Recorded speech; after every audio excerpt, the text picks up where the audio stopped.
a big heads up here, and some might want to use this as an educational moment for them and others, because friends and family are definitely going to want to understand where we sit here in America in terms of your rights, and especially your privacy. Because most Americans might understandably believe that under their Fourth Amendment, they have a protection against warrantless searches that covers all their property. But a little-known 1924 Supreme Court decision, Hester versus the United States, says otherwise. Now, this case has struck a major blow against our privacy and our rights, and it's been this way before many of us were even born. Which brings me to a modern-day case of an individual that caught agents on their property, as you can see in the image, near the tree line right there in the circle. While their kids were playing ball, they noticed a guy in camo staring at them and walking along the tree line. So they contact police and come to find out that this was an agent.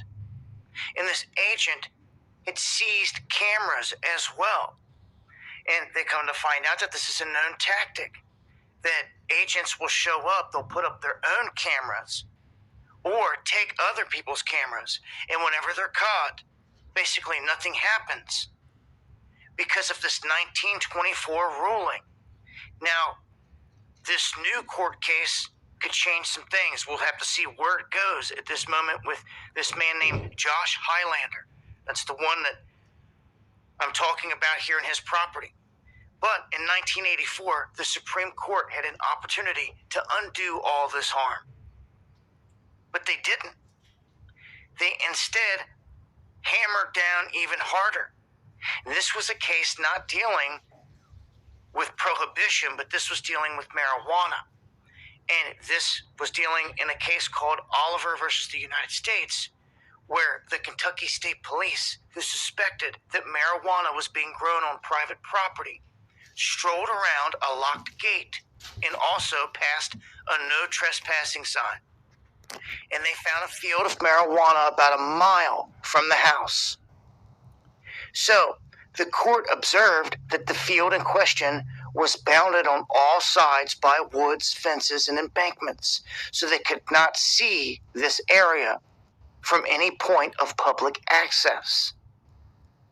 Now, despite that fact, rather than overturning Hester, the court reaffirmed the open fields doctrine, as they call it, in a 6-3 decision, declaring that because open fields are accessible to the public and police in ways that a home, office, or a commercial structure cannot be, and because fences or no trespassing signs do not effectively bar the public from viewing open fields, the asserted expectation of privacy in open fields is not the same as the one recognized with your home.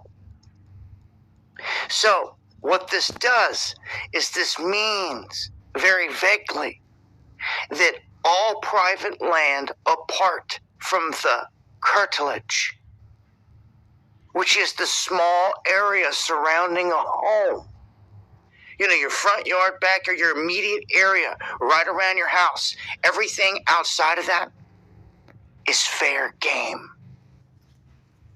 Do you understand?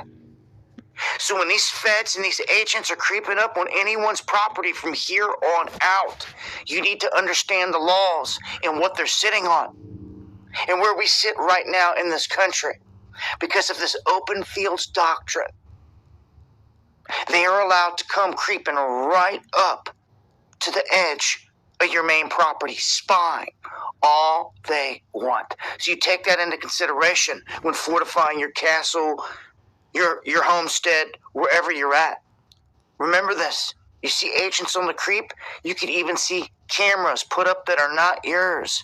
It's theirs, spying on you. And it's all apparently legit, and they're getting away with it every day.